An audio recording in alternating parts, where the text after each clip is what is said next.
प्रश्न बिंदु ए के निर्देशांक ज्ञात कीजिए जहां ए बी एक वृत्त का व्यास है जिसका केंद्र 2, -3 है तथा बी के निर्देशांक 1, 4 है।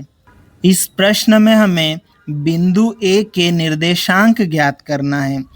इस प्रश्न को हल करने के लिए हम लिखेंगे हल और उसके बाद में ये जो बिंदु ए है इसके निर्देशांक हम x1, y1 मान लेंगे और इसके बाद में यहाँ पर जो भी चीज़ें दी है हम इसको यहाँ लिख लेंगे। ठीक है, तो हम लिखेंगे माना कि एक वृत्त जिसका केंद्र O उसको मान लेंगे और केंद्र के निर्देशांक 2, -3 है। ठीक है, तथा व्यास AB है। व्यास AB के बिंदु A के निर्देशांक x1, y1 और बिंदु B के निर्देशांक 1, 4 है। यहाँ पर हमने जो माना है इसको हम चित्र की सहायता से समझ लेते हैं। हमारे पास में एक वृत्त है जिसका केंद्र O है और उसके निर्देशांक 2, -3 है और इस वृत्त का व्यास AB है।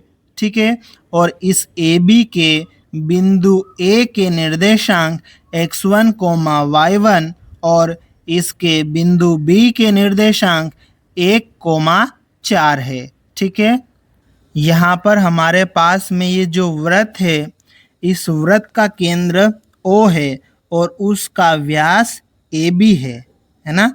व्यास AB है और उसका केंद्र O है, मतलब ये जो केंद्र है इस व्यास के लिए मध्य बिंदु होगा। ठीक है, तो हम यहाँ पर क्या करेंगे, मध्य बिंदु के निर्देशांक का सूत्र लगाएंगे। ठीक है, और इस सूत्र में हमें जो भी चीज़ों की आवश्यकता होगी वो हम यहाँ चित्र से लिख लेते हैं। ठीक है, तो देखो ये जो हमारे पास में व्यास AB है इसका केंद्र O है, तो ये जो केंद्र O है ना ये इसका मध्य बिंदु है। ठीक है, तो मध्य बिंदु के जो निर्देशांक होते हैं वो x, y के रूप में होते हैं। ठीक है, तो ये x बराबर 2 और y बराबर -3 हो जाएगा, तो हम इसको यहाँ लिख लेंगे। यहाँ पर x बराबर 2, y बराबर -3। अब हमारे पास में ये जो व्यास है इसका मध्य बिंदु O उसके हमने निर्देशांक लिख लिए।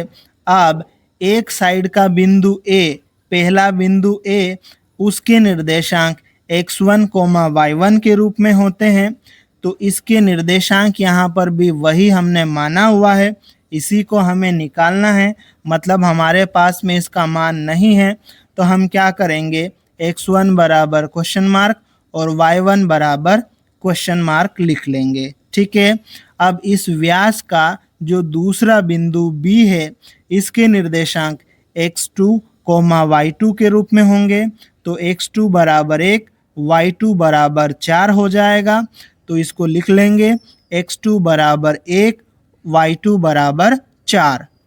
अब हम यहाँ पर लिखेंगे चूंकि AB एक वृत्त का व्यास है, AB क्या है, वृत्त का व्यास है और उस वृत्त का केंद्र क्या है, O है, इसलिए केंद्र O व्यास AB का मध्य बिंदु हो जाएगा। ठीक है, तो हम इसको लिख लेंगे, इसलिए O AB का मध्य बिंदु है।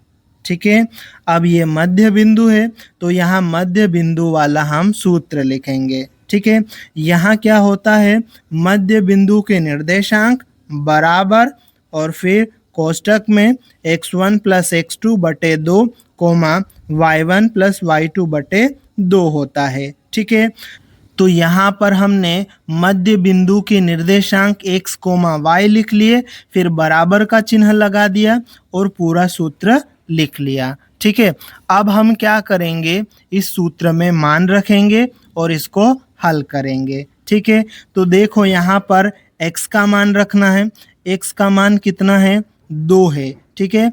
तो x का मान आ जाएगा 2, फिर कोमा, y का मान रखना है, y का मान देखो कितना है -3, ठीक है। फिर ये कोष्टक में आ जाएगा, फिर बराबर का चिन्ह, फिर आगे x1 का मान रखना है, x1 का मान नहीं है तो यहाँ x1 आ जाएगा, फिर ये प्लस आ जाएगा, ठीक है। फिर किसका मान रखना है, x2 का, x2 का मान कितना है 1, तो यहाँ आ जाएगा 1, ठीक। और इस पूरे के बटे में कितना है 2 है, ठीक। फिर कोमा, y1 का मान रखना है, y1 का मान नहीं है तो ये y1 ही आ जाएगा, फिर प्लस y2 का मान रखना है, y2 का मान कितना है 4 है तो यहाँ 4 आ जाएगा, और इस पूरे के बटे में 2 है, ठीक है। अब हम इसको आगे हल करेंगे, तो देखो यहाँ पर हम क्या करेंगे, ये बिंदु के निर्देशांक है, ये भी बिंदु के निर्देशांक है और दोनों आपस में बराबर है। इसका मतलब ये हुआ कि इनके x निर्देशांक आपस में बराबर हो जाएंगे और इनके y निर्देशांक आपस में बराबर हो जाएंगे, ठीक है। तो हम क्या करेंगे कि x निर्देशांकों को बराबर करके लिख देंगे, तो ये हो जाएगा 2, फिर बराबर, फिर ये इसका x निर्देशांक x1 प्लस 1/2, ठीक है।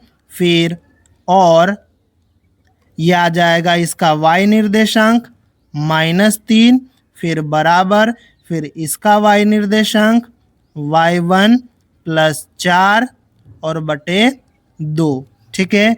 तो हमने दोनों के x निर्देशांकों को बराबर लिख दिया और दोनों के y निर्देशांकों को बराबर लिख दिया। अब हम इसको आगे हल करेंगे, ठीक है। तो देखो यहाँ पर क्या होगा, ये 2 बटे में है, इसको बराबर के इधर भेजेंगे तो 2 के साथ गुणा में चले जाएगा, 2 का गुणा 2 के साथ हो जाएगा, ठीक है। 2 का गुणा 2 के साथ होगा तो ये 4 हो जाएगा, फिर ये बराबर का चिन्ह और इधर कितना है x1 प्लस 1, ठीक है।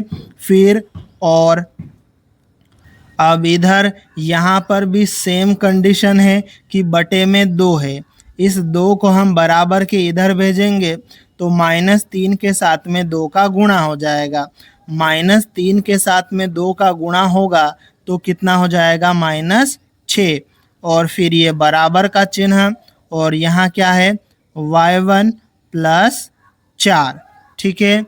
अब हम क्या करेंगे कि ये जो 1 है इसको बराबर के उधर से उठा के बराबर के इधर लाएंगे, तो ये उधर प्लस का इधर आएगा तो माइनस का, तो ये 4 माइनस 1 और ये बराबर का चिन्ह और ये x1, ठीक है। फिर यहाँ पे और अब यहाँ देखो, यहाँ पर हम क्या करेंगे, y1 के साथ में ये जो 4 है प्लस का है उसको उठा के इधर लाएंगे तो माइनस का हो जाएगा, तो यहाँ -6 है ही, और ये 4 को उठा के लाएंगे ये भी माइनस का हो जाएगा, फिर ये बराबर का चिन्ह और ये y1, ठीक है। अब इसको आगे और हल करेंगे तो 4 माइनस 1 कितना हो जाएगा 3 और बराबर x1, ठीक है। और आगे इधर क्या हो जाएगा -6 -4 कितना हो जाएगा -10 और बराबर y1। अब यहाँ पर हम क्या करेंगे कि इसको पलट के लिख देंगे, तो x1 बराबर 3 हो जाएगा ये, ठीक है। x1 बराबर 3 और फिर इसको भी पलट देते हैं तो y1 आगे हो जाएगा और बराबर -10, ठीक है। इस तरह से x1 का मान 3 और y1 का मान -10 आ जाएगा।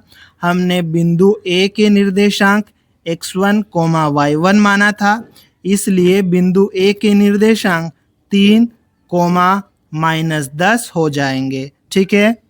अतः बिंदु A के निर्देशांक 3, -10 होंगे और यही हमारा उत्तर है। यदि आपको वीडियो पसंद आया हो तो वीडियो को लाइक करें और चैनल को सब्सक्राइब करें।